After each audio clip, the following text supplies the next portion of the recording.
Okay, I agree with you, Cheryl. This does look like a Chrysogorgia, and this is a member. Good, The zoom in video. name Chrysogorgia is a genus name.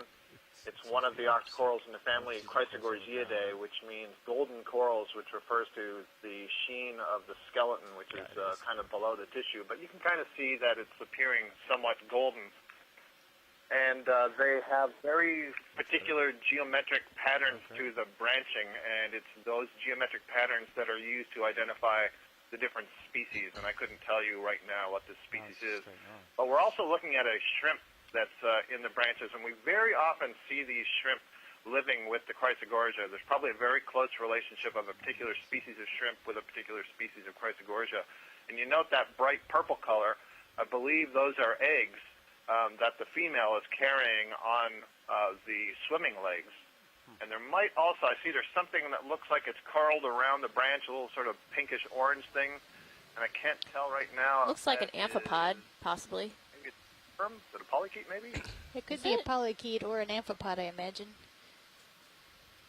Yeah, I can't quite tell. It's a beautiful view of that shrimp. Yeah. Feeding on something. Get through the branches of the coral. I guess the purple is internal, isn't it? So it's not eggs. So it may be that she's developing eggs that'll be released later. So I wonder if that's a reflection of the internal gametes. It looks like there's purple eggs on the underside as well. Yeah, I think it looks like there may be eggs as well. Beautiful coloration. Yeah. And really nice shot of the coral, too, with that golden color. A little bit.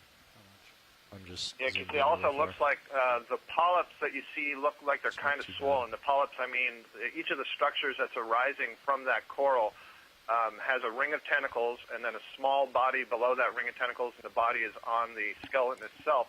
And it looks like the bases are somewhat swollen. They're kind of bright white. Good enough view, and that would suggest that all those polyps are also undergoing a reproductive phase and are just packed with gametes.